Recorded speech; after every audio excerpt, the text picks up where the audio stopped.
beserta kelompoknya. Saya Alia Nuranti, saya Laura Gracelia, saya Putri Sinta. Nah, di sini kami akan menuju ke lokasi pembibitan kami yang berada di Jalan Hang Tua Ujung, Jalan Harapan Jaya. Sampai jumpa di video selanjutnya. Nah, inilah perjalanan kami menuju lokasi pembibitan PT Marihat PPKS yang berada di Harapan Raya, Jalan Harapan Jaya, Pekanbaru.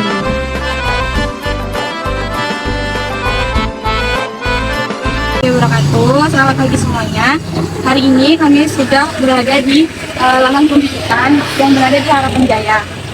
Bersama kami itu ada narasumbernya langsung di sini. Kita kenalan dulu ya sama bapaknya. Permisi Pak, di sini nama bapak siapa? Kenalan dulu nama bapaknya. Nama saya Asril, yang sering dipanggil Pak. Nah, kebetulan kita di sini dipercaya untuk menangani pembibitan kelapa sawit. Kalau untuk kantor kita PPKS dari Dayu ada. Jadi kita PT Marihat. Jadi ini namanya PT Marihat ya Pak? Ya, PPKS itu kan kepanjangannya Pusat Penelitian Kelapa Sawit. Usaha ini berdirinya berapa? Kalau untuk kita di sini ya, untuk yang di sini ini kurang lebih sudah 2 tahun. Nah, cuman kalau untuk pembibitan kelapa sawit Marihat PPKS ini udah lama lah, udah 100 tahun itu. Udah lama berarti. Nah, kalau itu 100 tahun. Oh iya Kak, kalau membedakan bibit sawit yang berkualitas tinggi sama yang rendah itu ada nggak Pak? Kalau kita untuk membedakan, itu sih bukan berkualitas tinggi atau berkualitas rendah. Bibit itu dia sama aja, kualitasnya sama, yang kita bedakan hanya jantan tertinggi. Kalau yang jantan itu gimana Pak? Ya kalau untuk jantan dia seperti daun lalang, kecil-kecil. Ada contohnya Pak? Nah, ini adalah contoh sawit jantan yang berbentuk seperti daun lalang. Kalau kita bilang kalau jantan itu kan sudah jelas dia sudah berbuah, hanya untuk membunganya aja. Nah, jadi kita kalau untuk penanaman di dalam 1 hektar itu kan wajib ada yang jantan. Kalau nggak yang jantan, gimana dia untuk penyerbukan ke betina? Bakal jadi. Jadi bibit ini asli atau kayak pakai kulit jaringan lagi? Kalau kita di sini yang udah mana ya, memang udah dibikin sama pilihan dari pusat. Oh, dari sini itu udah makan aja. Nah, untuk pengolah kecambahnya kita ada di Siantar, namanya Kampung Marihat. Itu tempat pengolah kecambah. Jadi kan Pak, kalau selama ini bertanam kayak gini nih Pak, pasti kan ada kayak masalah gitu. Masalah apa yang sering Bapak hadapi? Terus bagaimana mengatasi masalah ini? Kalau untuk masalah sih, apa ya kita bilang, paling di hama aja ya, becak daun. Kalau untuk seperti hama belalang, enggak baik. Paling dia nanti dia ada tuh jamur teleponnya, nggak tahu nggak. Dia becak daun, daun tinggi tinggian atau kelap. Kayak gini ya Pak? Kayak gini? Nggak kayak gini? Ini dia seperti ini. Oh, yang seperti ini Pak. Itu namanya apa Pak? Bercak daun. Oh, bercak daun. Jadi cara mengatasinya Pak, biar nggak ada bercak daun kayak gini tuh gimana Pak? Kalau untuk mengatasinya kan kita kalau untuk mengobati ini udah nggak bisa, karena yang namanya ini ya tepat Udah nggak ada yang kayak gitu. habis dia nanti kan, cuman dia bakal mati dengan cara penanganannya kita semprot sama obat itu ada namanya diter. Pakai dia semprot. Nah, potasnya kita penyemprotan 3 kali. Jadi umur berapa dia bakal sampai?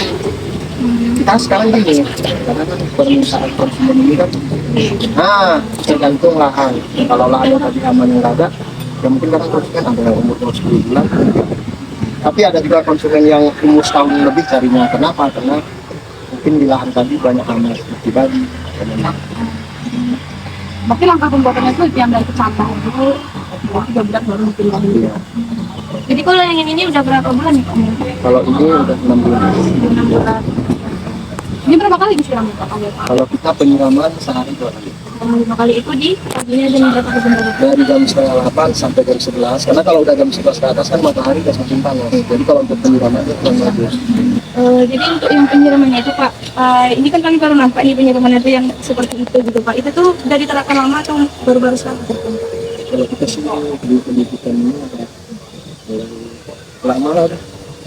Cuma sebelumnya kita juga pernah dulu pakai Nyiramnya manual gitu manual Pak, ya, Pak? pernah, baru yang pakai. Kalau ini kan namanya nih sprinkle. Oh, sprinkle namanya ini. Nah, dia ada tuh satu lagi tuh yang nggak manual, dia model warnanya pastinya kayak poligraf itu, warna hitam namanya trico. Cuman dulu kami pernah pakai itu.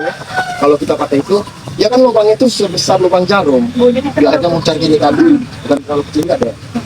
Dia terlalu banyak pasir yang sangkut di lubang itu, jadi menutupi lubang. Ya, mantap loh. Kalau dia udah menutupi lubang kan ujung-ujungnya selang tadi pecah. Jadi kita ganti ke sprinkle. Memang kalau untuk penyiraman dia lebih efektif manual dibandingkan yang pakai sprinkle atau filtretan kan. Kalau manual kita fokus sama yang di dalam pojok aja. Tapi kalau kayak sprinkle atau filter, dia kan seluruhnya disiram sampai lantainya basah.